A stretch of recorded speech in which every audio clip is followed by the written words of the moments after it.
let's get into the giant mailbag. What crazy thing did City do this week? It's time for Mattress running the numbers. Ready for the main event? The main event. Frequent Miler on the air starts now. Today's main event, Bilt is all that.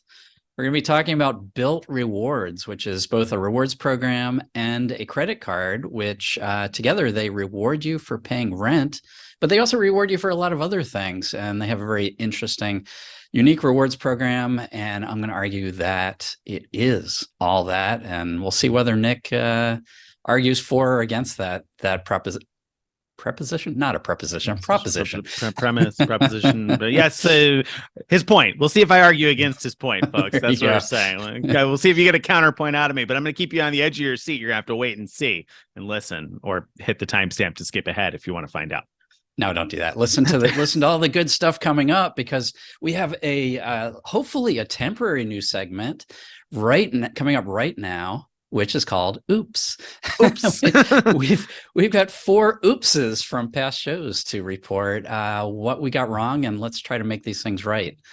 So I'll kick it off because last week I made the comment about spending $30,000 on an American Airlines credit card to get gold status. But of course, several readers chimed in to remind me that this year the requirement for loyalty points for gold status is increased to 40,000, right? So you need 40,000 loyalty points in order to get American Airlines gold status. So if you spend 30 grand on an American Airlines credit card, you're going to have a bunch of loyalty points and no status. So spend another 10 is the moral of the story. There you go. So only 30,000 people reported that into us, that mistake. But yeah, it's 40,000 loyalty points that you need for gold status with American Airlines. Yes, we had that wrong. It used to be 30,000, and that was the confusion, and it went up recently. It sure was, yes. All right. Next up, on the same episode, I mentioned how giving or buying points for charity, earning points by donating to charity. There we go. I mentioned some issues I had with that, because in a receipt I got like years ago when I did this, it looked like what happened was I had actually bought points for about 2.5 cents each, but and that the charity had only received the rest of the money that I donated. A couple people wrote in saying that's probably not right. That's probably just how they have to report it for IRS tax purposes, and so probably the charity, in fact, did get all the donation. I don't know one way or another, to be honest, but I thought it was worth reporting in those responses. Yeah, what people were saying is that American was really telling you the value of what you got so that you wouldn't deduct the full donation, basically, so that you would remember to remove the value of what you received in return from whatever you had donated. So, I mean, it seems totally plausible. Logical. Yeah, it really does. And it restores my faith in the idea of earning miles by donating to charity when that's available. Yep, absolutely. Okay, so a mea culpa, we culpa. Sorry about that, American Airlines. Keep donating for your miles, we think, or at least until you get a receipt, and then let us know if we happen to be wrong again and need to do another oops segment. Right. Probably that's it. Okay. All right. Next up, I said last week that I was excitedly watching for JetBlue's routes to and from Europe, to be able to book them with American Airlines miles, because of course JetBlue and American Airlines have a partnership. You can book JetBlue flights within the United States with your American Airlines miles, and I've done that a couple of times over this past year, but a couple of readers chimed in to let me know, no, sorry, Nick. It says right there in the details when you look at it that you cannot redeem American Airlines miles for transatlantic JetBlue flights. That's part of the whole deal with the transatlantic cooperation, whatever the agreement is. You can't do it. So all of that excitement was totally dashed. Thanks for pouring cold water on that, folks. But really, thanks for telling me so that I could make the point here on the show that you can't do what I was hoping to do. So that's such a bummer too, because JetBlue has just announced they're going to be flying to both Paris and Amsterdam. So those are going to be some great routes in addition to their flights to London. So I am disappointed about that, but it is true. Last up, this wasn't really something we got wrong as much as how in the world did we forget about this? Nick sort of introduced a pop quiz in a recent show where he asked what cards give better than 2x on all travel. And I made the fatal mistake that many teachers out there are familiar with in asking the question and not knowing the answer yourself. Yeah. So we talked about a few cards that give 3x for all spend, like the Sapphire Reserve and the Amex Green, but somehow neither of us remembered the Inc. Business Preferred card, which earns 3x ultimate rewards points for all travel spend. It's only $95 a year. That's a great option for earning 3x on travel spend. I'm embarrassed. It sure is. It sure is. If you're going to give a pop quiz or take a pop quiz, you got to get the answers right? We got to know the answers. So the lesson learned for me, not to throw the pop quiz out there until I have the answers in mind. And then, of course, also a lesson for everybody else that when you get put on the spot, look at the things you could forget. How did we both forget that? I have no idea. I don't know. But let's forget about all the things we got wrong. That's right. Because we get a lot right, folks. We do get a lot right. Let's jump into believe it or not, most of the show is usually right. If you're new to the show, I would say we get at least 22% of what we say every time. Correct. Every time. Yes. All right.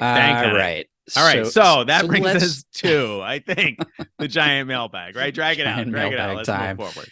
All right. Finally, we could put all those oopses behind us. Stop living in the past. That's right. Stop living in the past and bring up some giant mail, which talks about how we failed to really explain how good the 3x online grocery benefit of the Chase Sapphire Preferred card is. A couple weeks ago on our show, I thought Oops time was over, Craig. You I thought we were going to stop living in the past here. You thought so, but a couple weeks ago, we did a deep dive into the Sapphire Preferred card for our Card Talk segment, and we kind of talked about, how the benefit where you get 3x points for online grocery was kind of like it'll help you with some stuff. But we got quite a bit of responses about that. We sure did. We learned. Yeah. We learned that actually that's not a bad benefit, as it turns out. It's not so bad. Let me start with a small part of the benefit from Kyle. He says, online grocery includes things like Green Chef, Factor, and Blue Apron. This has been an easy 3x back for me this year. So those kind of food preparation meal kit type of things. So that's cool. But yeah, I wasn't too surprised about that though, because I always used to get 4x on the Amex Gold card with those. So I didn't. To me, that didn't seem like probably a huge spending category for most people. Although we like those meals, so I don't know why I didn't think of that. But yeah, that's a nice little benefit, but that's not all. No, it's not all. First from Reed, we have, I can confirm that adding the Sapphire card to Kroger Pay in the Kroger app and using Kroger Pay in store will count for the online grocery category. And Amy follows up with, when I use the app to pay in store at Publix, it codes as online grocery. So, a couple data points there. If you have a grocery store that has an app that has some sort of like pay with the app feature, chances are you get 3x grocery, and that's pretty darn good. You know what? I'm going to drop a little tidbit here that I probably won't publish anywhere else. And I don't know whether this is true yet. So keep that in mind, because I don't have a Sapphire Preferred. We'll save this for Oops for next week then. Well, no, it won't be an Oops. It'll be like hey, you might want to try this in your neighborhood kind of a thing, because my local Walmart always codes as grocery for short-term Chase bonuses when they run one of those 5x at grocery stores for so often, for so long or whatever. The Freedom card came with that as a welcome bonus or whatever. It codes as grocery on the Chase cards. I don't know why it doesn't code as grocery on anything else, but it does on the Chase cards. So I'm now wondering, would it code as grocery if I use Walmart Pay at my Walmart? Now, you don't live near my Walmart, so that's probably not going to help you. But then again, maybe you haven't tried your local Walmart. Maybe it would code as grocery. I'm sure that they won't all code as grocery. So let's be clear about that. But it might be worth taking a swing. Yeah, that's really interesting. Now the benefit explicitly, if I remember, excludes Target and Walmart. But it would be, you never know. It's definitely worth experimenting and see what happens. All right. So that was Giant Mailbag. Next up, Award Talk. Yeah, I've got a few things. First of all, Seats.Aero, which is the nerdy tool for finding award flights, they added support for Air Canada Aeroplan. So that's an exciting new development over there. So if you're into finding super award space everywhere, Seats.Aero added some more support, and they seem to be regularly adding new stuff. So it's worth a look. Good. All right. That's first up. So that's good news from Seats.Aero. Second in award talk was. Yeah. So I finally booked a stay at the Inn at Bay Harbor for this summer for my wife and I. It's our favorite resort in Michigan to spend points at. It's a Marriott property, and the tough part is that it's very, very hard to find award nights available during the summer. I think what happens is I think that so many people use that venue for weddings, and I'm kind of guessing here what's happening, but I think they block off huge blocks of rooms ahead of time, and so it's not until it gets much closer, when people realize how many rooms they really need or something like that, they start releasing some of those blocks. But whatever the reason, I had used the tool Stay with Points because it lets you flexibly create flexible alerts. So basically I had put in there, just let me know if there's 3 days available and 3 days in a row available in July or in June. And all of a sudden one day, both months showed up. I got 2 alerts from Stay with Points, and I jumped on and booked early July, and I actually also booked one late June, just in case. I probably won't be doing that one, but keeping it just in case our plans change for now. Nice. So that's exciting. Well, speaking of in case plans change, if you missed my post this week, my plans changed quite a bit, and I've been stuck in Las Vegas. But the good news is that I canceled plenty of awards this week for free. So that was, or close to free anyway. So that was the good news for me this week, that having those flexible plans is huge, or at least having flexible awards is huge, because it means that even though I had to cancel a bunch of stuff that I'm really disappointed about, at least I didn't lose out much so far anyway. I don't have any updates yet. If you read the post, I don't have any updates from where I left things in the post yet. But anyway, that's good news. One thing on the award talk front that I wanted to mention, I didn't actually book something yet, but I wanted to mention, because if you were like me and when Greg first wrote about preferred hotels, you took a little look at the preferred hotels list and you were like, yeah, okay, maybe there's some places I want to stay, and you haven't looked at it in a while, it might be worth another look, because last night I was looking at the preferred hotels list and seeing how many places there were preferred hotels that match up with travel plans I have this year, in places also where there weren't very many other great award options. So it's worth taking a look at that list again. I think they've added significantly to the number of places, over time since original publication, that are bookable with preferred hotels points. So particularly in Europe, I found lots of places bookable with choice points, you mean, right? With choice points is a preferred. I'm so sorry. you said preferred hotel points. Yes, I'm sorry. So just to back up a little, Yeah, so preferred hotels, many of them, but not all of them, can be booked with choice points. There's a website online that that shows all of the preferred hotel properties that can be booked with choice points. And so you're saying there's a lot of new ones. That's great. Yeah, there's a lot more, at least than when I had looked previously. Anyway, there's a lot more anyway in Europe, and reasonable cost when you consider the fact that, as Greg has written about, you can transfer points from City Thank You to Choice Privileges, and they transfer 1 to 2. So you take those point prices in terms of choice privileges points and kind of cut them in half if you're transferring from City Thank You rewards. And there are plenty of very reasonable deals. You can see availability online. You can't book online. You need to call in order to book. And so that's part of the reason I haven't booked anything yet, because that's a few extra steps. But you can see what's available online, and that's actually pretty helpful, as helpful to me, almost as helpful as being able to book online. I say almost because it depends on whether or not I get who was it, Marvin or Milton. Yeah. or I don't Milton, remember the guy Milton. I talked to, but Milton was his name. Yeah, what Nick's referring to is I wrote a post about the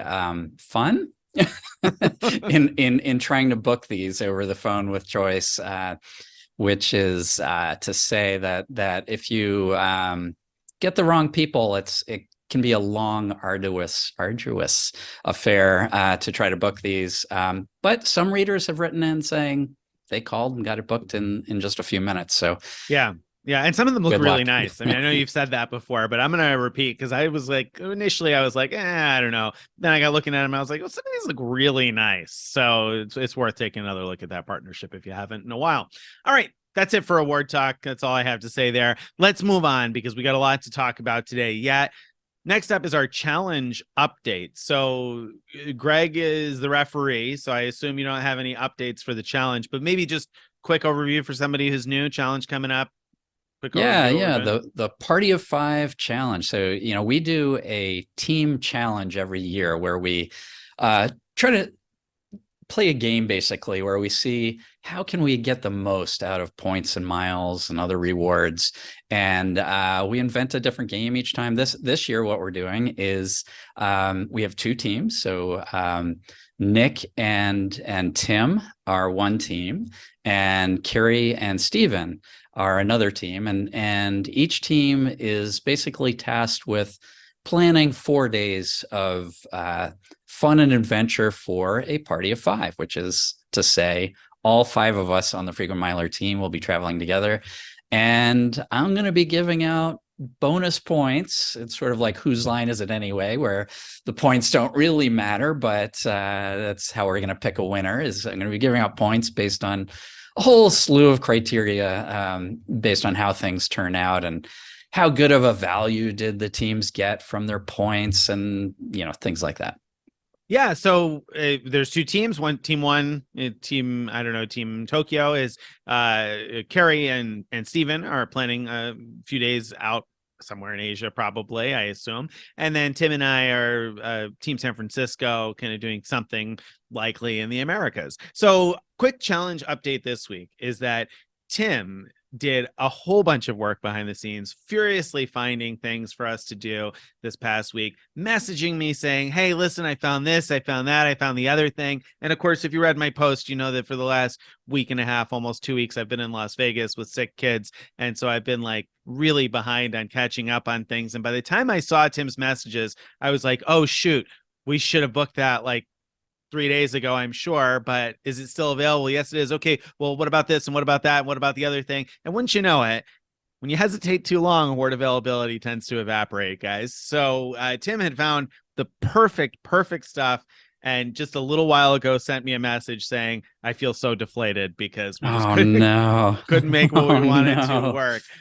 So right now, that's where we are. We're feeling the pain, but we're keeping our eyes out because we know it's possible to find what it is that we want to find. It's just a matter of whether or not, the award availability rematerializes or we'll have to pivot and change, because we'd found some fantastic stuff. We were like, okay, yes, this is it. Here we are. We've got our plan. We had dragged our feet for a while on getting it together, and then we finally did. And of course, the award availability went. I mean, it was there at midnight, and then by the time everybody woke up today, it was gone again. So, ouch. So we'll see. There's a bit of irony here in that the reason we organized this challenge the way we did was to try to simulate traveling with a family, and so 5 people all traveling together, and that presents different challenges than when it's just 1 or 2 of us traveling together.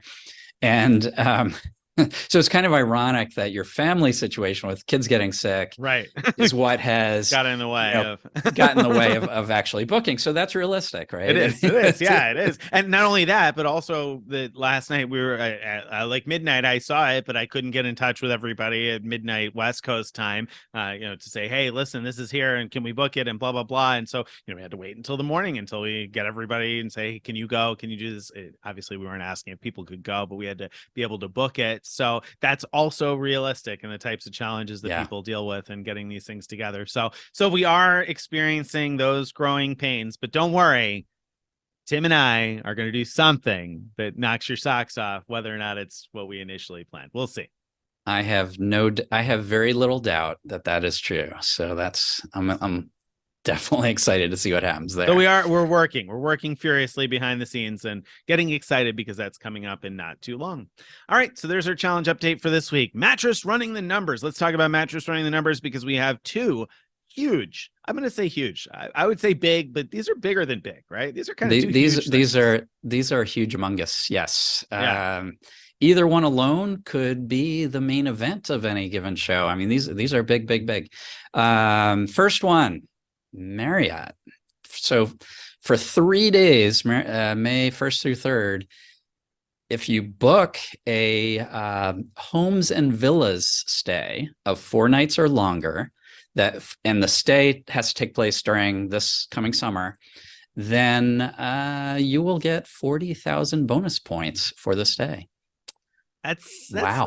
That's not a small bonus, right? I mean, we're not talking like 2,000 points per night kind of a thing. We're talking like 10,000 points per night if it's a 4-night stay anyway, right? So that's a huge bonus. It really is. And you know, this isn't on top of the normal. Normally you get 5 points per dollar with homes and villas, and you also earn your credit card rewards, of course. So, you know, it's on top of those things. And so question is it Mattress Run worthy? What do you think? I mean, probably not. You'd have to really find a super cheap place that probably doesn't exist. And maybe there's some in some parts of the world that exist. Most of the Marriott homes and villas that I've looked at before are on the higher end of the scheme. They tend to be nicer places and they tend to cost a little bit more. And sometimes, maybe even frequently, they're more expensive to book through Marriott than they are. The same places are often listed on Airbnb or VRBO, and oftentimes, not always, but oftentimes they're more expensive through Marriott, so you're paying a little bit more already.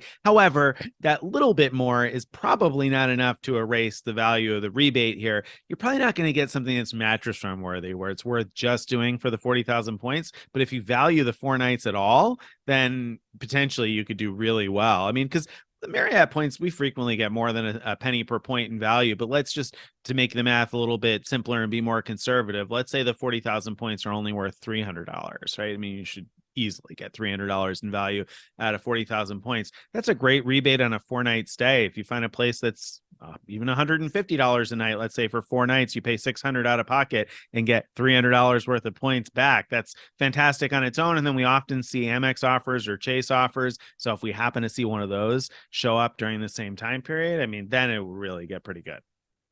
That's true. That's true. Now, you know, homes and villas are not only in the United States. So I did some searching. I was able to find some below $200 all in Mexico. I can't tell you that you would enjoy the stay there, but if you think about it, like if you spent $200 for a stay, you're basically buying points for half a cent each. Yeah. Then it might become Mattress worthy. Yeah, I'd buy Marriott points all day long at half a cent each. Don't know that I would stay in some, you know, a dirt cheap hotel in Mexico I mean, not hotel, but house, or I guess in this case it was apartment. But still, I think that if you could find it and you know, it's something you can do, I think that is Mattress Run worthy. Which you can't anymore now that Greg set up the frequent miler south of the border office for me to go work at, I guess. So, so now good luck with that, guys. But Nick will be on an assignment most of the summer. So the other way to think about it occurred to me is this, that if you're searching for a vacation rental this summer, you might find the case where you could book it through a site like Vacasa, for example, or through Marriott Homes and Villas. Like a lot of these sites have the same properties, so there's a lot of overlap. So let's say you find the exact property you want, and obviously, if the price was exactly the same on Marriott's site, you might as well book through there and get your 40,000 points. That's a no-brainer. But I think that you should think about how much are you willing to buy those points for? And if it's like, if you'd be willing to spend $200 to buy those points, that's at a half cent each. Or if you'd be willing to pay $300, so that's what, 3/4 of a cent each. Those are both reasonable, I think, numbers to buy those points for. Then if Marriott's site costs $200 more or $300 more, then it's a buy. It's worth going through the Marriott site. But if it's more than that, if the difference is more than you're willing to pay those points for, obviously you shouldn't do it. Right. Right. Very good. All right. That's exactly how you ought to think about it. So a really good promotion. And I'm, again, I'll be excitedly looking for a new, beginning of the month is coming up in a few days, and we tend to see lots of new Amex offers at the beginning of the month. So I'll be looking to see if we see any Marriott Homes and Villas ones, because I think there's some potential there for that to work out really, really well if we do. So, and do you know the dates on that, by the way? On this promo? I can't remember off the top of my head when it starts, but it ends something like September 7th or 9th. So run all the way through the summer there. So basically through the summer. There you go. So look for the link either, down in the show notes below, or, if you're watching on YouTube, maybe over my head. So keep an eye out for that link. Okay. So that's one thing for Mattress running the numbers, but we're not done. Like, if that's not big enough for you, let's, just turn the volume up a notch. Let's crank it up a notch here. And we have to talk about this Bilt Transfer bonus, because Bilt Rewards is offering for rent day a 100% transfer bonus to Air France Flying Blue on May 1st only. What? I know.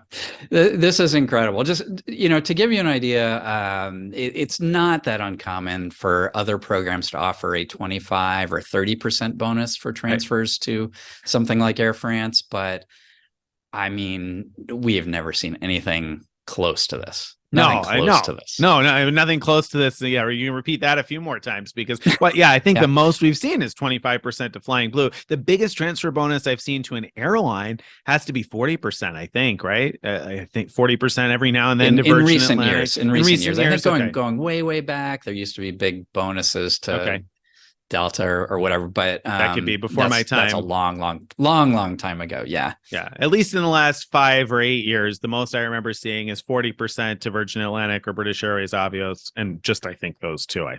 So 100% is way more. So that's pretty amazing. When you think about the fact that if you're paying your rent with your Bilt card, right? So you've been earning 1 point per dollar, and you can turn that into 2 points per dollar on your rent. What? That's just that's terrific to begin with. And then if you've been using the card well and earning in the category bonuses, especially on rent day when everything gets bumped up, this is just a fantastic return if you have a good use for Flying Blue miles anyway, right? Yeah. And not only that, thanks in part, I believe, to Bilt's influence with Air France Flying Blue, Flying Blue is having one of the best promo rewards this coming May that they've had in recent years.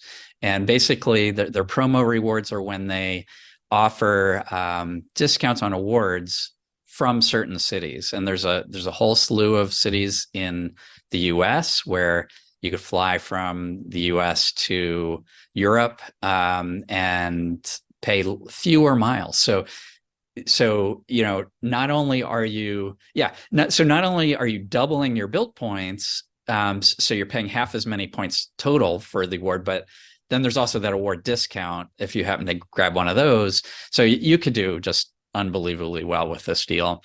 Air France is consistently a solid program for booking awards to Europe. And when I say that, I'm saying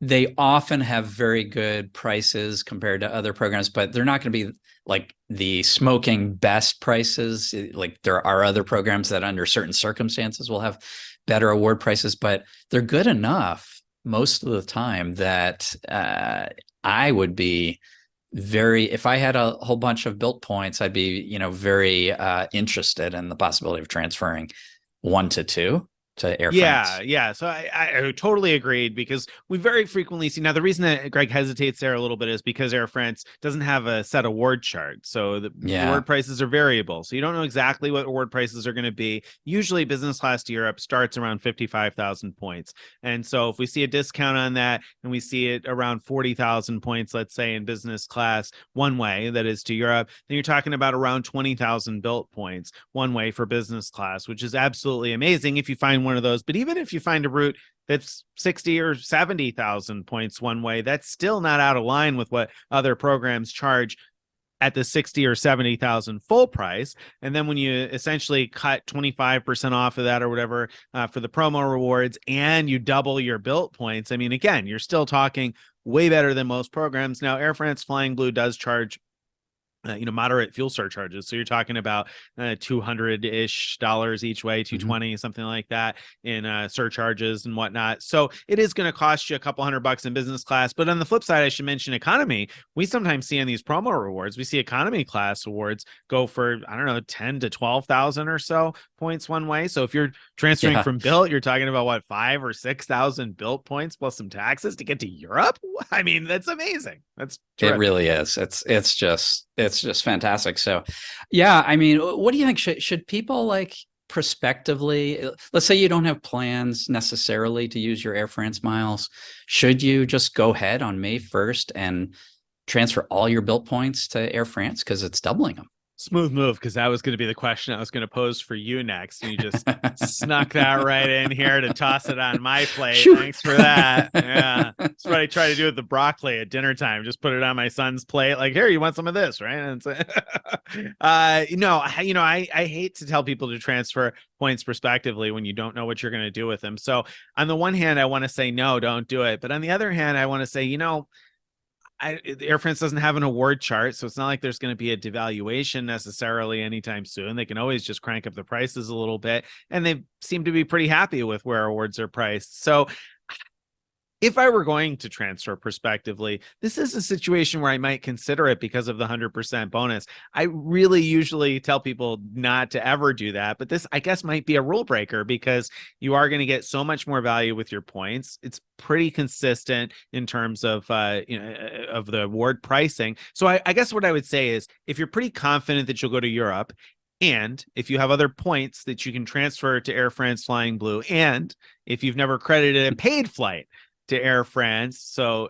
And the reason I say that is because we've discovered that if you've credited a paid flight, like you paid for a Delta flight and you put in your Air France Flying Blue account number, then we found that it's like nearly impossible to keep your miles from expiring, or really difficult anyway. You got to keep flying or that sort of thing. But if you've only ever transferred points in, then I think a future transfer should continue to extend the expiration date of the points. So if you've never credited any paid flights to Flying Blue, then I think, and you want to travel to Europe at some point in the next couple of years, I think I might prospectively transfer here. Of course, the other big question though is, what's Bilt going to do next? Right. I mean, like, do you respectively do this? I don't know. What are you going to miss out on later on? Because I mean, my goodness, I don't want to seem like a cheerleader here, but look at the last few months with Bilt. I mean, last month it was the Hyatt Fast Track where you get globalist status with 20 nights and Keep Explorers with 10 nights. I mean, a public offer for that is something that we just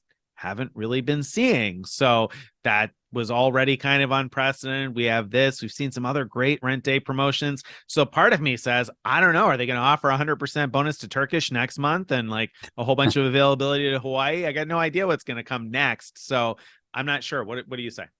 Yeah.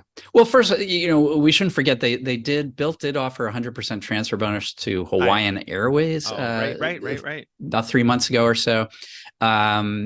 That wasn't so that was good for certain situations, but it's definitely not something I would do prospectively without plans. This one's different. This one, Air France, I mean, well, let me put it this way. I mean, the best use for Air France miles, I think, off the top of my head, is to fly to Europe or the near Middle East, like to Israel and stuff like that. So if that's not on your plate to ever do, and you're just hoping to use your Air France miles to fly within the US or something, I wouldn't necessarily expect you're going to get great value that way. So I wouldn't do that. But if you're someone who, either does or hopes to travel, fairly now and then to Europe or places near Europe,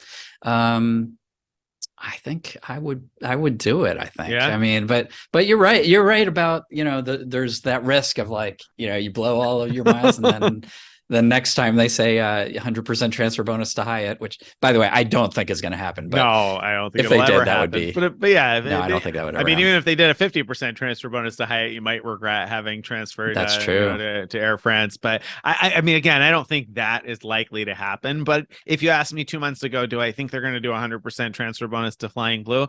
I probably wouldn't have assumed that that was going to happen either. So, what do I know, I guess, in that regard. But yeah, I mean, it's definitely very interesting. The other good use of Air France miles, by the way, potentially is to fly to Tahiti, because they fly the Los Angeles to Tahiti route. So if that's where it's a place you're looking to go, that might be another reason to transfer here. And of course, there are other little places in terms of connecting regions of the world where there might be a good deal. You'll have to, get into the Bilt app and look at point.me and the Bilt app and look up some awards and see what you see. There you go. I mean, you got a really easy tool to find award availability and see what's going to work for you. So yeah, tell you what, my friend Maisie, she flies back and forth between Europe and the US like probably 6 or 7 times a year, I would say. Yeah. For her, it would be a no-brainer. No-brainer. I agree. I would just tell her to do it. She doesn't have Bilt points, to my knowledge, so it's but for somebody that reason, it's not in good that for position. her. Like if you go once or twice a year, then yeah, I mean, I feel like it'd be hard to lose with this one, right? I mean, it seems like a pretty easy win. So great. All right, so that's Mattress running the numbers. Let's then talk about card talk. We did all this talking about Bilt points, so I guess we better be talking about how to get them, so that if you don't have any now, the next time they run something amazing like this, you will have some. We can hope anyway, or at least we'll tell you about it, and then you'll know whether or not it's for you. So tell me about the Bilt card. What's up with the Bilt Mastercard? Yeah, the Bilt Mastercard is our subject for today's card talk. It has no annual fee, no foreign transaction fee. You get 3 points per dollar for dining and for Lyft rides. You get 2 points per dollar for all travel, and 1 point per dollar everywhere else, except on rent day, which is the first of each month, when you get double points for everything. So that means 6x dining, 4x travel, 2x everywhere else. I mean, that's really an amazing category bonus on the first of each month. And what the card's really notable for is that if you have the card and you have rent to pay, you can earn 1 point per dollar paying rent, even if your landlord does not accept credit cards. So you could literally pay your landlord through Venmo or PayPal or a ACH transfer from your bank, and you will still earn 1 point per dollar up to max of 100,000 points per year paying rent. So that's really, really unique to this card. There's no other. That is. One clarification, you said you pay via ACH transfer from your bank, and I think you'd be paying with an ACH transfer from Bilt, right? I think it's like an ACH special number in the Bilt app, I think. So I don't think you'd be paying directly out of your bank account. But nonetheless, if your landlord only takes ACH transfer, that can be done, right? Right. I mean, I think Bilt is pulling it from your bank account, so, of course, and pushing it to the landlord's bank account, but it does have to go through Bilt. For sure. I guess that's the point I wanted to make sure that it was clear that you do have to still go through Bilt in order to earn the point. And also you need to have 5 transactions per month on the card in order to earn points on the rent and on the purchases on your card, right? So you need at least 5 transactions per month on the card in order to earn points at all. Right. Okay. The card also gives you some cell phone insurance. Let's talk about the value of the points. What can you do with them? Should you use them to make Amazon purchases? No, don't do it. I mean, you could use your points for Amazon purchases or towards your rent. Don't do either of those, though, because the value there is really, really low. I mean, unless you're in a position where you really need the rent discount, in which case then the rest of this discussion wouldn't be very relevant to you. But no, those are going to be really super low value. You want to be able to have your Bilt points for stuff like this 100% transfer bonus to Air France, where you're going to potentially get way more value out of the points than you would by buying something at Amazon or paying your rent with your points. So don't do that. You want to transfer to your airline and hotel partners. Right. Or at the very least, you can book travel through the Bilt portal to get 1.25 cents per point value. That's identical to the situation with the Chase Sapphire Preferred, where you can get that amount of value. So worst case, do that. Best case, transfer to a airline or hotel program where you're going to get much better than 1.25 cents per point value. And I say where you're going to get that, I mean, if you're going to get that. So you would want to look at the award pricing first and then see whether oh, does transferring give me good value? And actually, I think right built into the Bilt app, it helps with that. It shows you, like, if you're looking for airfare, what the prices will be, either directly or by transferring. So that's pretty cool. Yeah, and we mentioned that transferring to partners is your good move, and Bilt has a pretty decent list of transfer partners, right? So I mean, I think that is worth mentioning, that not only is transferring to partners good, this is not like some card that's got a few obscure transfer partners, right? I mean, there's some pretty good ones. It's not at all. And we'll mention briefly as part of Card Talk that they have great transfer partners like American Airlines, United Airlines, and Hyatt. But we'll get more into that in the next segment, our main event. Right. So, I mean, are we there? Well, you know what? Before main event, I want to mention two other things that I think we didn't mention yet. And that is that the Bilt Mastercard has no annual fee. I don't know if we mentioned that. Maybe you did at the beginning. No foreign transaction fees. And it has cell phone insurance if you pay your cell phone bill with it. Now, you won't get a category bonus, but cell phone insurance is still something that I like to have with my credit card. I use a card that has insurance because I have so many phones now on my plan. I didn't used to. I used to sort of self-insure and use a card that got a good category bonus. But now I have so many phones on my plan and they're so expensive that I want cell phone insurance. So that's a good benefit to have. Yeah. So just wrapping up the card, I just want to say that in many ways, this card is similar to the Chase Sapphire Preferred that we talked about a couple weeks ago. With 3x dining, 2x travel, and 1.25 cents value if you use the points towards travel, and the ability to transfer partners. So a lot of things very, very similar. Couple big differences on the positive side for Bilt: no annual fee. Chase charges $95 a year. One negative is that Chase also has a bunch of other cards where you can earn even more points per dollar. If you're willing to juggle cards for different purchases, then you can do really well, earning up to 5 points per dollar for different various categories of spend. And you could pool all your points together on the Chase side, whereas Bilt just has the one card. So I think this card is sort of fantastic for the traveler who just wants one card and doesn't want to deal with more things. Yeah, so I think there's actually several interesting comparison points. You mentioned the annual fee, and you mentioned the category bonuses, but I think there's a couple of other interesting things here, and that is the category bonuses are very similar, but Bilt doubles them on rent day. So if you're able to spend a lot in any of those categories, or even in the everywhere else category on rent day, you're going to come out ahead, in terms of the number of points that you're going to earn. And then the negative, on the negative side for the Bilt card, is not only does it not have a collection, or do they not have a collection of cards like Chase does, but there's no welcome bonus on the Bilt card. So that's certainly been a point of contention for a lot of people, that there's no welcome bonus here.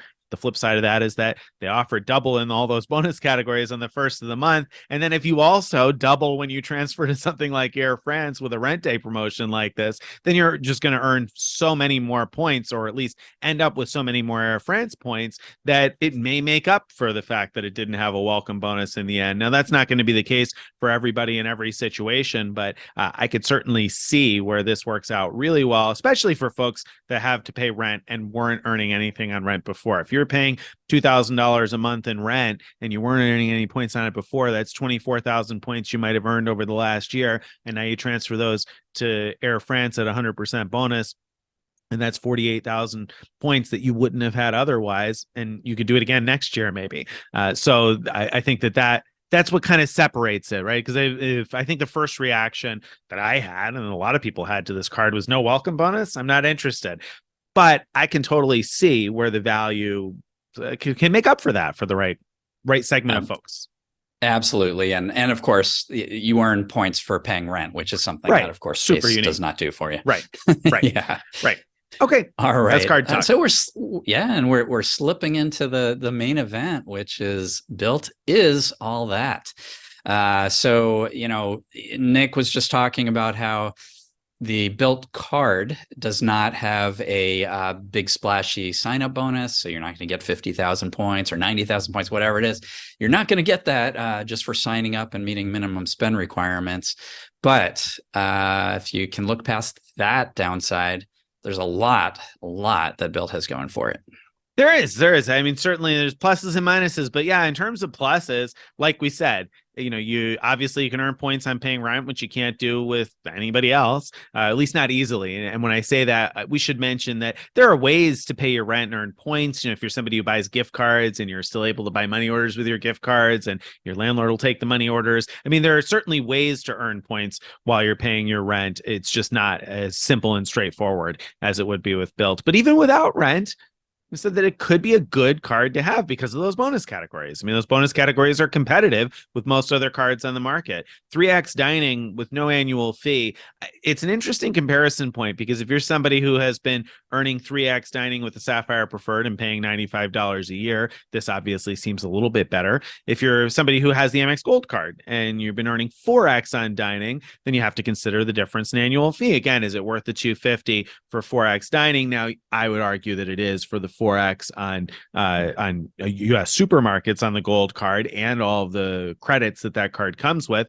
But certainly this is a competitive offering anyway, because if those things don't apply to you, you don't use the monthly credits on the gold card, and you don't spend a ton on grocery because you live by yourself in an apartment and you're eating out most of the time, well, then I could see where the Bilt card would be a much better fit with 3X on dining and 2X on travel. Now, we said last week that 2X on travel doesn't really excite me, but at the same time, it's what I usually get on travel because I don't have a card that gets more than 2X, at least not one that I usually carry and use. So that's, I think, a decent category bonus. Again, on a card with no annual fee, those are certainly pretty good.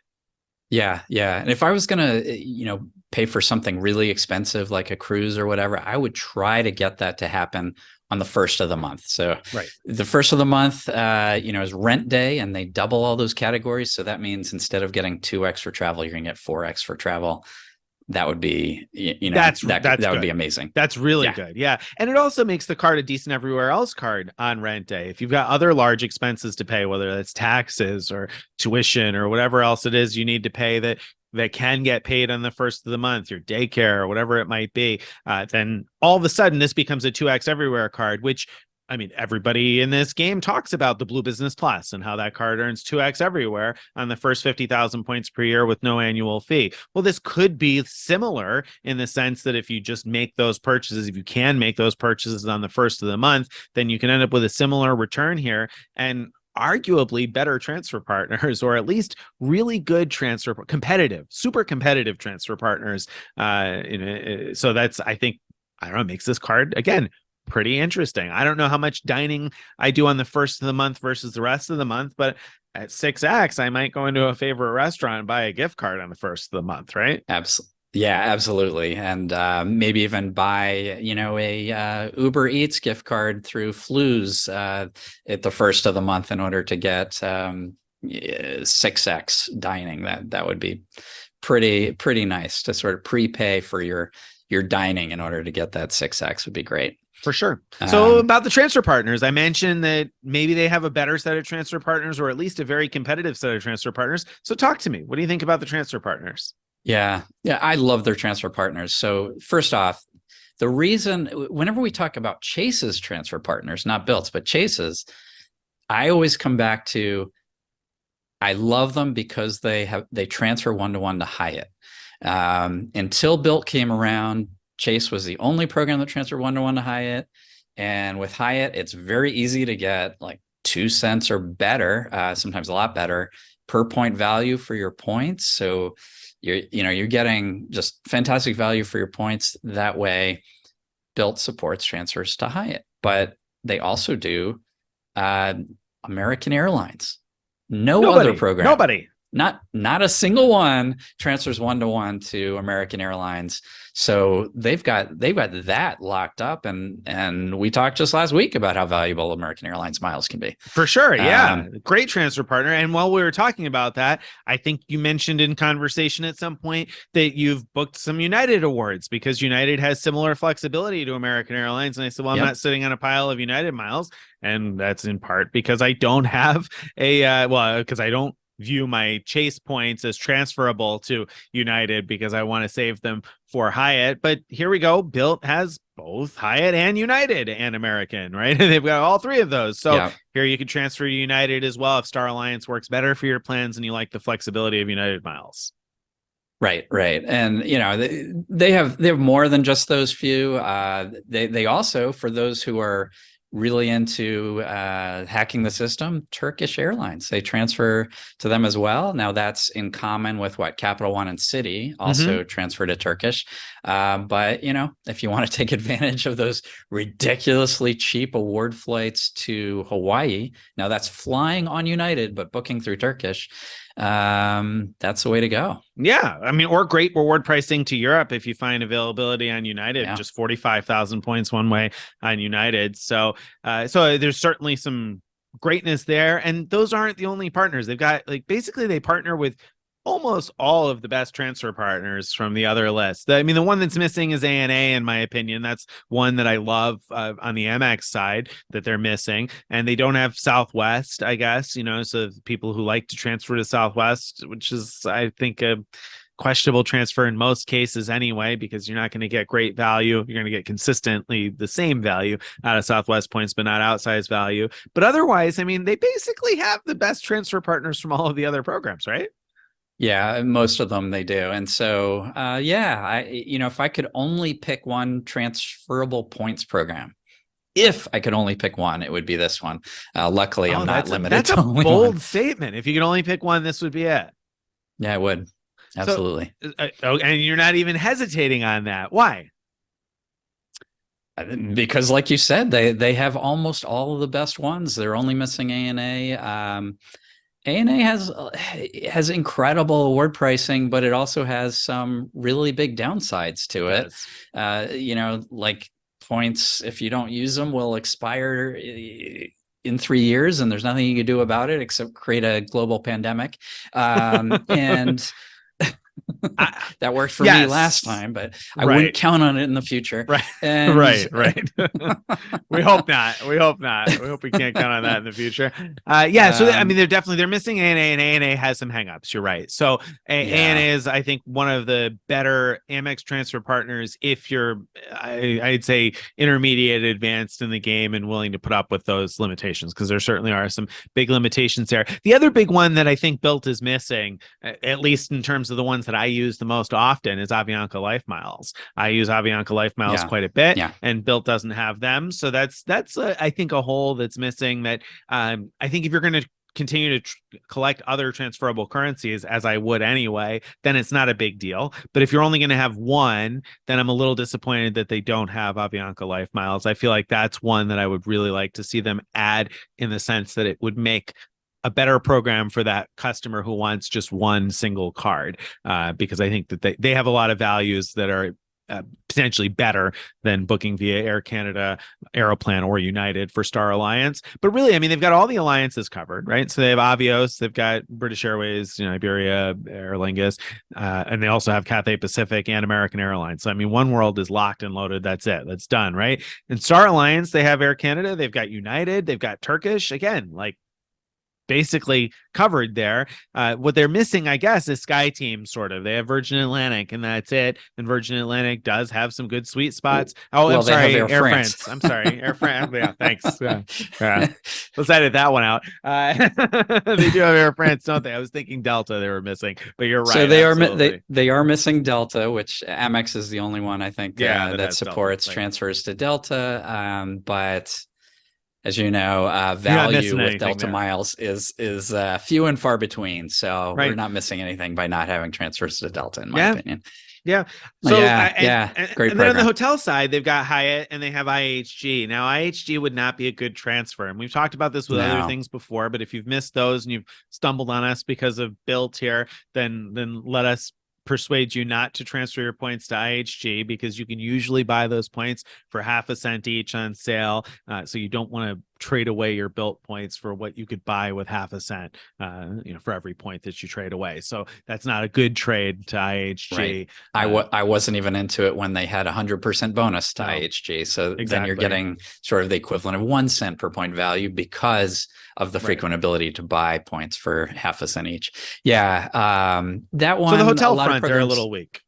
They're a little weak on the hotel front. It's only Hyatt. That's a really good point, but Hyatt makes up for it. Like does. So much, right? I mean, that's when we talk about hotel transfers, Hyatt is top of mind. It's what I would assert, without having polled our team, that the vast majority of our award redemptions for hotels is probably with Hyatt. Would it be nice for us to see them do like Wyndham? Sure. Marriott, I wouldn't be that excited because sort of like, the points are on average worth less than a penny each. So, I mean, unless they can swing regular transfer bonuses or a big transfer bonus to Marriott, then it could be worth it potentially. Yeah. And the same would be true with Hilton and everybody else. And so that's, I think, the big problem on the hotel front, that the points are just frequently on sale for less than a penny each with all the major programs. And so it's hard to get excited about transferring to the hotel programs. Now, Bilt does have the ability to pay for travel at 1.25 cents per point. So you do have the option to book hotels through them, which comes with its own set of pluses and minuses, because of course, when you book through an online travel agency, you would not expect to earn any hotel points or elite credit. You're not going to be able to use your AAA discount or things like that. So there are definitely some downsides to booking through any credit card portal that would kind of shy me away from it for the most part. But great for airline transfers overall, and great for Hyatt, which is the best of the hotel programs anyway. So yeah, I mean, it's pretty good in terms of the transfer partners, and the worst case scenario being 1.25 cents per point if you book travel through their portal is not a bad alternative, right? I mean, it's not, I don't get excited about booking through credit card portals at 1.25 cents per point, but it sure beats getting less than a penny a point by using your points to pay your rent or, to buy a new pencil sharpener on Amazon or whatever it might be. So my son picked up the Bilt card a few months ago, and he likes to tease me because he knows I've told him, don't use it for anything but travel, and talk to me first before you use those points. But he's always teasing me because he liked the look of a chess set that he could redeem something like 120,000 Bilt points for or whatever. And he's like, I think I'm going to do that. I'm going to get that chess set. Get the chess set. I love it. Gonna get the chess set. But Dad, it's such a nice chess set. Really tie the room together. Apparently I haven't looked at it, but I believe him. It's a very nice swanky chess set. So yeah. So you'll encourage him to save his pennies and buy a chess set and use his Bilt points for much more than pennies. I think he should, on rent day, use his Bilt credit card to buy the chess set to get double points. To earn double points rather than spending its points. There you go. That's right. There you go. All right. So that's not bad. And again, we talked already about the incredible promotions they've run. So out of the promotions they've run so far, we had the 100% bonus to IHG, 100% bonus to Hawaiian. We've had the Hyatt Fast Track to elite status. There was a United fast track to elite status, right? And now we've seen this Air France Flying Blue 100% bonus. I mean, some of these rent day deals have been great. Now, I mentioned earlier that you're only going to earn points if you make 5 transactions per month on the card. But I know that if anybody from Bilt listened to this, they probably yelled at the recording as I said that, because that's, of course, not the only way to earn points. I meant that the only way to earn points, like 1 point per dollar on your rent, is to use the card for 5 transactions per month. But there are other ways to earn Bilt points. And so these monthly promotions are a great example, because there's normally some sort of a quiz or a game or activity you can do in the app on the first of the month to earn a couple hundred points, 250 points, 500 points, something like that. You get 100 points for adding each transfer partner in the app. Sometimes they earn bonuses, or they offer bonuses for adding a specific partner to the app. So, I mean, I have a couple thousand Bilt points that I've earned just from adding partner programs and doing the rent day quizzes. So, I mean, that right there is almost enough for an economy class Air France award. Right. And there's a slew of ways to earn points beyond just spending on your Bilt credit card or paying rent. Things like referring friends. You get some points when you refer friends to sign up for the Bilt card. And Believe me, if you have friends that pay rent, I mean, I think it's like a no-brainer to encourage them to sign up. It's probably the right card for them to get. And you can link your, even if you don't have the Bilt card, you could link your card, your credit cards to Bilt Rewards, which is Bilt Rewards is free to sign up for, even if you don't have the Bilt credit card. You could link your credit cards, and they have this Bilt Dining program. And if you happen to dine at any of those restaurants, you'll get extra points just for having paid with a linked card. So that's pretty cool. We've gotten hints from them. I think they're going to expand that program to other types of things beyond restaurants. So that's something worth looking out for. Lyft rides. Again, you can link your Lyft account to your Bilt Rewards account, even if you don't have the card. Earn extra points. That actually happened to me today. I took Lyft to the airport, and somewhere, I can't remember, it was the Lyft app or the Bilt app, but announced that I was getting extra points thanks to that connection. So that's something I had forgotten I didn't about. even think about that. I used Uber a couple of times this last week and a half, and didn't even think of that. So that's a good point. Now I want to back up a couple steps, because you made a statement, I think a controversial statement, that I'm gonna hop in on and ask you if it's true. Now, you said if you have friends that pay rent, it's a no-brainer. They should get the Bilt card and pay their rent with it. But Greg, I know somebody's listening to this and they're going to say, no, shouldn't you tell your friends to use something like plastic, where you can pay your rent and send a check by using a credit card, or Melio for business payments that you mentioned, if that fits for the scenario anyway, and pay through a service like that and sign up for a new card every few months, because you could theoretically, with your rent, earn a number of new welcome bonuses. I mean, if you're paying a couple $1,000s a month in rent, you could probably earn 3, 4, 5 welcome bonuses a year at a relatively low cost. I mean, you look at a service like Plastic charges 2.9% in order to send a credit card, to use a credit card, to use a credit card to pay something with a check through, and Plastic is with a Q for those who are not familiar, PLASTIQ.com. So wouldn't you tell your friends to do that, Greg? I mean, you're Greg the frequent miler. Isn't that the advice you would give your friends? Yeah, no, that's a great point. For people who are willing to do that, sign up for one card after another, and then use their rent payments as a way to meet the minimum spend requirements, that is, beyond a doubt, a better way to earn lots of points quickly than by using Bilt. That said, I'm willing to bet that 99% of your friends who pay rent are not interested in signing up for one card after another and doing what Nick just said, and so would be really excited to get points for paying rent without having to pay an annual fee on their card. So yes, when I said everybody, not quite true. There's that one guy, I mean, somebody I think that's exactly it. I think obviously Greg and I are hyper aware of all of the various ways to earn lots and lots of points. And so sure, that would be a much faster way to earn points. But I think what, Greg hits the nail on the head there, saying that I know a lot of people who pay rent who aren't earning any points and are probably just using a general bank credit card that's not earning them any rewards at all. And this is like an easy way to earn points on something they were earning no points on.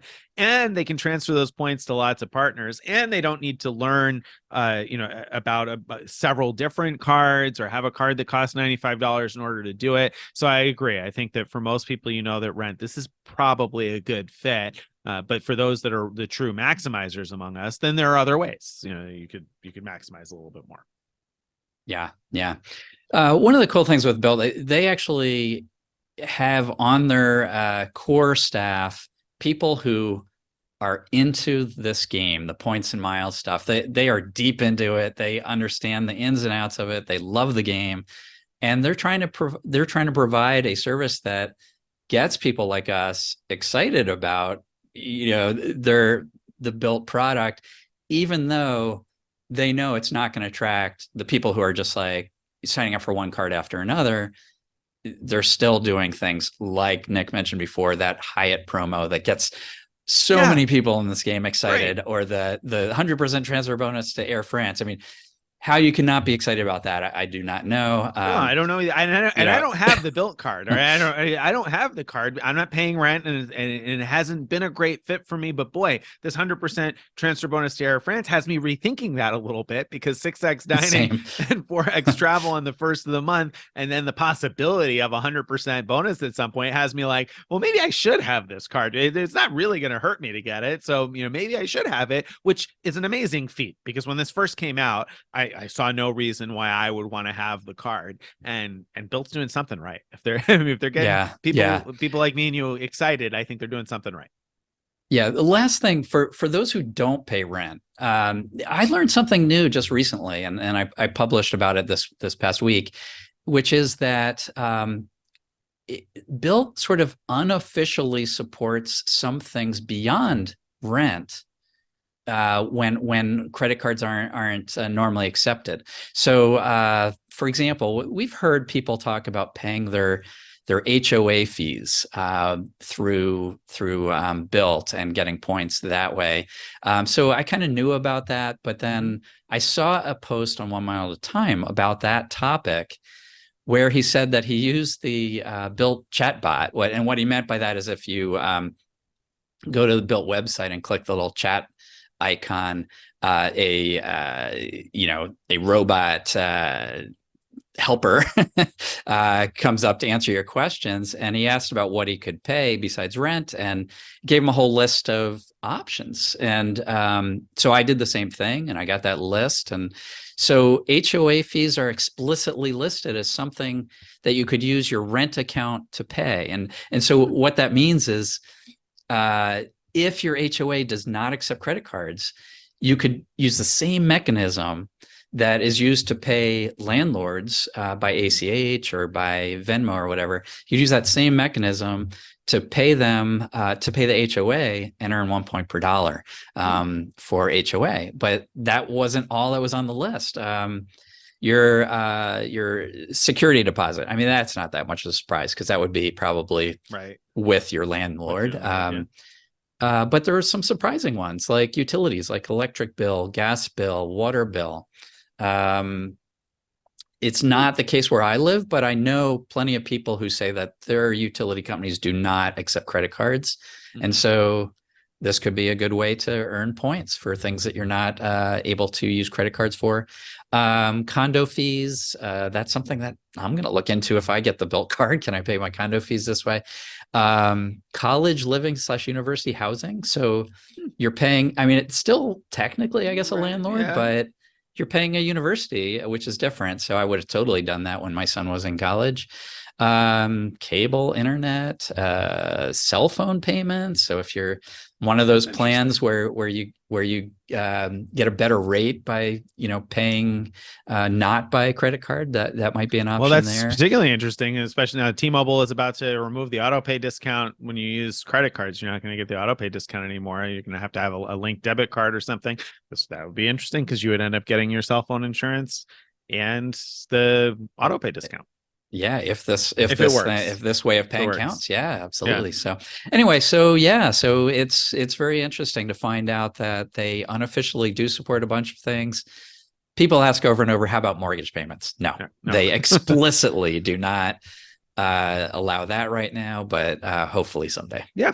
All right. Very good. Well, so there's a lot of good reasons to be interested in the card. Here's the $1 million question, Greg, because this is the one that comes up again and again and again. Is this card worth a Chase 524 slot? And if you don't know what I'm talking about when I ask the question, Chase has an application rule. You can't get a new Chase card if you've opened 5 or more credit cards across all banks over the last 24 months. And so if you apply for the Bilt card, that's one less Chase card that you could potentially get over the next couple of years. Just like if you applied for a Capital One card or an Amex card or a Barclays card or whatever else, that would also, again, prevent you from potentially getting another Chase card. So is it worth applying for the Bilt card and eating up a Chase 524 slot? I mean, it's so hard to answer that. It depends on your situation, right? So if you're not someone who's chasing the welcome bonuses for lots of different cards, then absolutely, you're probably not worried about that 524 rule at all. You're probably not in danger of going over 524. And so if it turns out that you want to get a Chase card, having this one card on your account for 2 years is probably not going to hurt you. For those who are regularly signing up for new cards, this card's probably not very interesting to you anyway, because it has no sign up bonus. And the incremental things we've talked about, like the better rewards on rent day, probably not going to make up for the loss of some sign up bonuses. So I'd say it depends on your situation. It also depends where you are in the 524 continuum. So like if you're at 424, this would put you over by signing up for this, and then you wouldn't be able to sign up for chase cards. So I'm in that situation right now. I'm like at 424, and I'm saying, all right, if I'm going to sign up for this card, so I'm still a little bit on the fence, but I do want it. What chase cards do I want to sign up for before? Before I sign up for this one, so that I'm not shut out on those chase cards. Luckily for me, I already have like vast majority, but there's a few that I'm still looking at, like the IHG business card. I might as well get that before I'm over 524.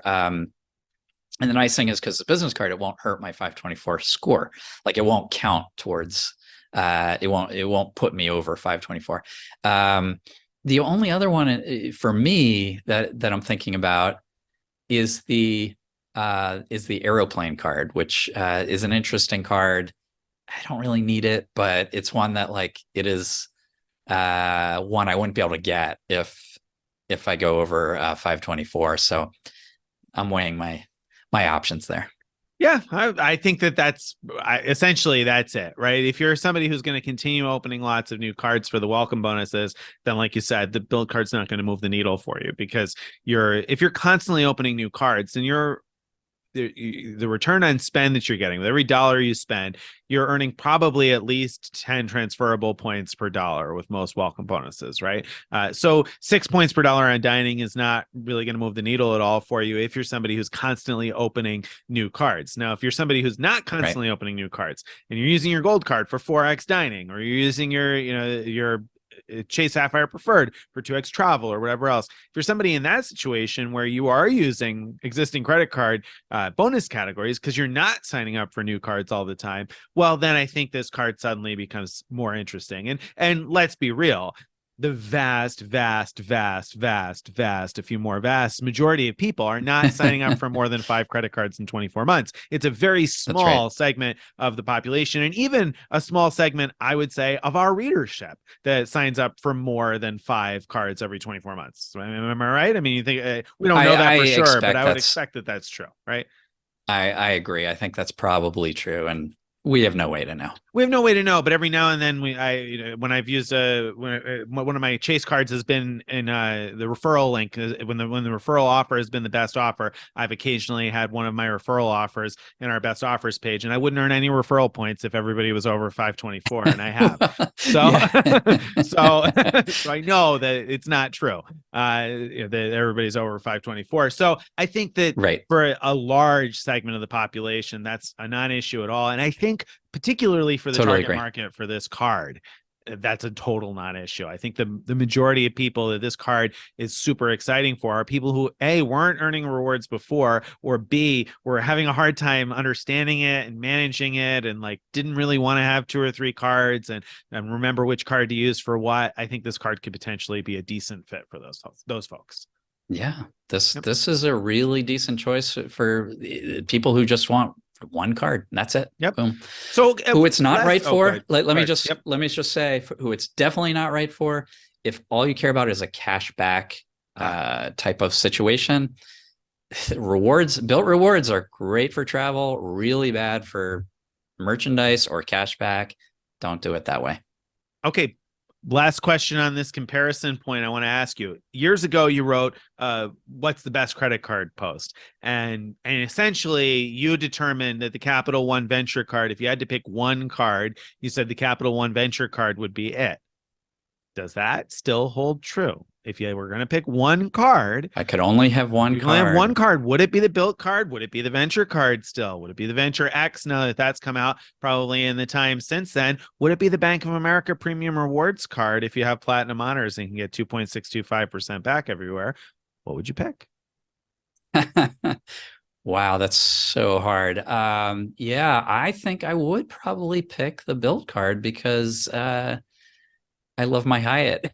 None of those other options give me transfers to Hyatt. So yeah, I do like it there, but it'd be painful getting 1X for 29 out of 30 days a month. Yeah, I don't know. I think if I had to pick one of those three, I think I would want transferable points. So I would want either the Bilt or the Venture card. But I think the logical choice, if you've got Bank of America Platinum Honors, and what I mean by that is if you have more than $100,000 in either in cash or in investments with Bank of America and Merrill, so you could have like an IRA or that sort of thing with Merrill Edge, and that could qualify. Then the Premium Rewards card or the Unlimited Cashback card earn 2.625% everywhere because of the bonus you get with Platinum Honor status. And I think that is pretty hard to beat, getting 2.625% everywhere, especially even if you look at buying points with that cash back. Boy, if I had to pick one, I feel like logically I should probably pick that one. But the gamer in me wants transferable points, and the Bilt card might be it, because I think I would game enough of my big expenses to happen on the first of the month to earn 2x on most stuff and earn more than 2x on some stuff, and they run much better promotions. So I guess it'd be the Bilt card for me too. Maybe. It's kind of interesting because I agree with you that like the accountant in me says, well, the safe, correct choice is the 2.62% everywhere card. I mean, that's more likely over time to give you like the higher value rewards, I guess, but less fun. But it's less fun, and it doesn't give you those dopamine hits from getting those outrageous, way better than the price tag value awards that you get with great flight deals or great hotel award deals. So that's a great point. We love the game, and that's why we would pick the Bilt card. Wow, yeah, I'm kind of surprised even in myself in picking Bilt over the Venture card right now, but I feel like that would just make the most sense because the hope of future promotions matching the ones we've seen, and I think things have just gotten better with this card since it started. So I'm curious to see where it goes. So that's really interesting to me.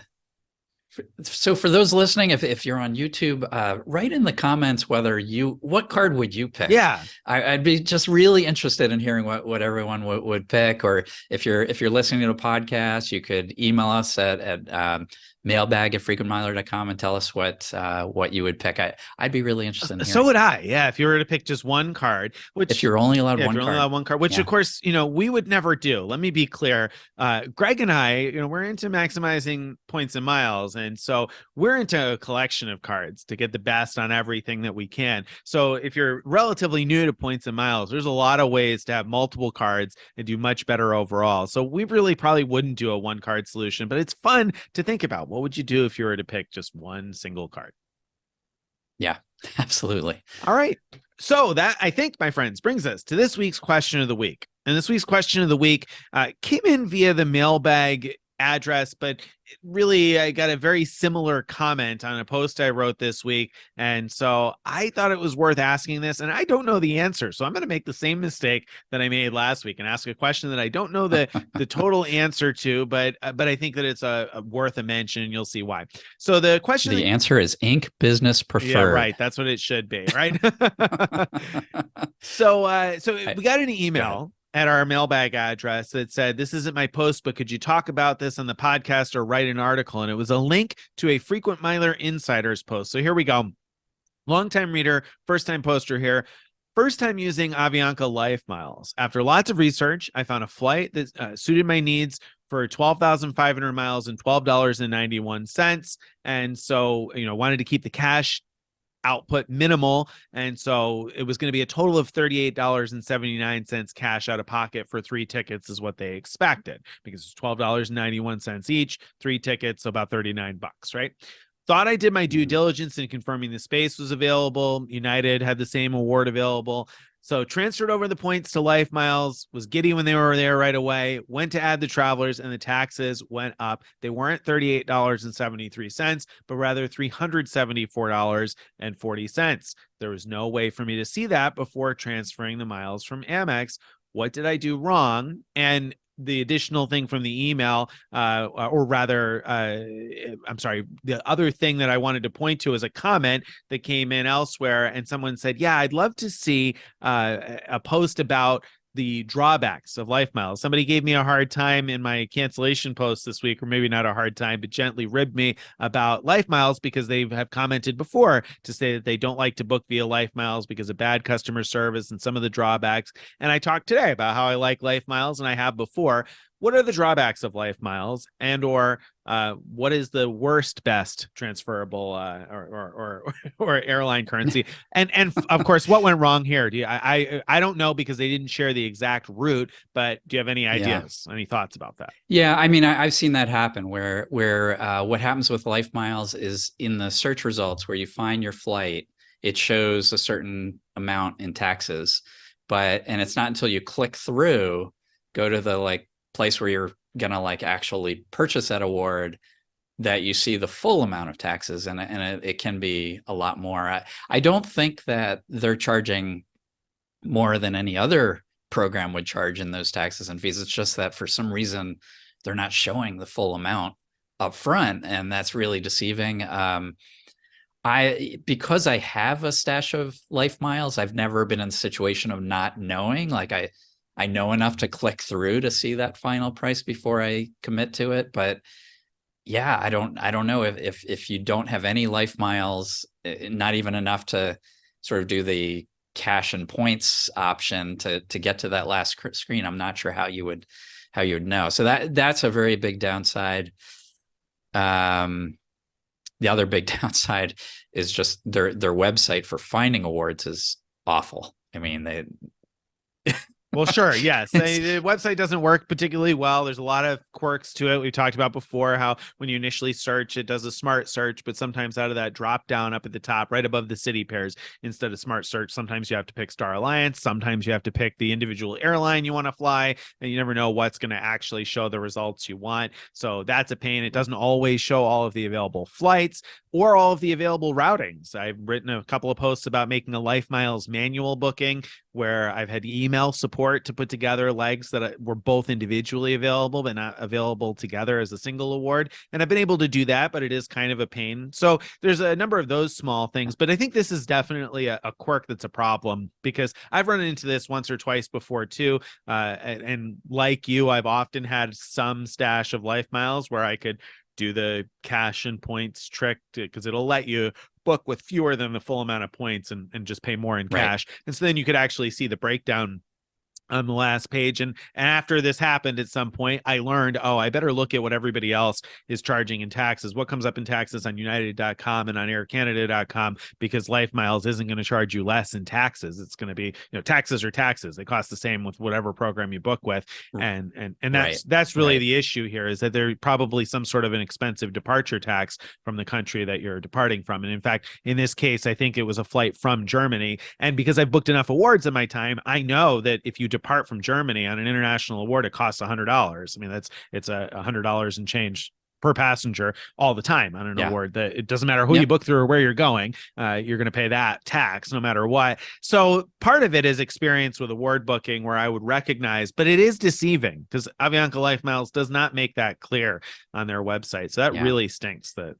That really stinks. And I hate that they charge cancellation and change fees. I have the same problem with Air Canada, but United doesn't charge those. So yes, Life Miles is often much, much cheaper than United. But on the other hand, if you want a flexible booking with United, you have it. With Air Canada, you could pay more for a flexible booking. You don't have that option with Life Miles. Yeah, exactly. And that's definitely a downside. And that was the part that I got gently ribbed about today. Or this week rather. They said, you're glad you were able to mostly recover the stuff here, but this is why I avoid life miles like the plague. I wonder if this experience has now changed your perspective a little bit, because of course this last week I had to cancel a bunch of stuff that was not booked via life miles, and I said, please don't jinx the rest of my life miles bookings later this year, because I do have quite a few of those. And like Craig said, the big problem is that I don't want to pay $200 a passenger if we've got to cancel. I mean, that gets expensive with the family pretty quick. So hopefully I won't have to worry about that. We'll see. But yeah, there's definitely some drawbacks with Avianca Life Miles, and the not showing the full taxes is certainly a problem for anybody who's new. So what can you do to avoid that? Well, I think the trick that Greg just mentioned is that I think you need to have at least 40% of the miles for the award you want to book in order to click through to the final page. So you could transfer over 40% of what you would need in order to book one award and double check that the taxes are what you expect. Or, like I said, look at what the taxes come up to be on other Star Alliance carriers that don't impose any fuel surcharges, because Avianca does not pass along any fuel surcharges. They're only going to pass along mandatory taxes that you'll pay in any program. Yeah, I think United is the right one, is the right answer there. You look at what United's going to charge for that same award in cash, what their cash component is, and with Avianca, it's probably gonna be a little bit more, right? It's $25 more, a partner booking fee. Yes, there's a $25 partner booking fee. So it will be $25 more via Avianca Life Miles than what you see at United. And that should be pretty consistent in terms of the cash component. Yeah. Okay. All right. I think, my friends, that brings us to the end of this week's episode. Now, if you've enjoyed this, what I want you to do is leave a comment, like it, subscribe, enable notifications. That all helps the channel out. So please do all of those things. Let us know what your one card is. If there is one, what is your one card? If you're going to have one card, or tell somebody one card to get, which one would it be? Make sure you leave that in a comment somewhere. We appreciate that. If you'd like to get on our email list to get this stuff in your inbox each day or each week, you want to go to frequentmiler.com/subscribe. Again, that's frequentmiler.com/subscribe to join our email list. Follow us on social media. You can join our Frequent Miler Insiders Facebook group, where you would have seen that post that I just mentioned a few minutes ago earlier this week, along with lots of other great discussion about this stuff. And if you have a question or a comment you'd like to be considered for a future episode, you can send that to Mailbag@frequentmiler.com. Bye, everybody.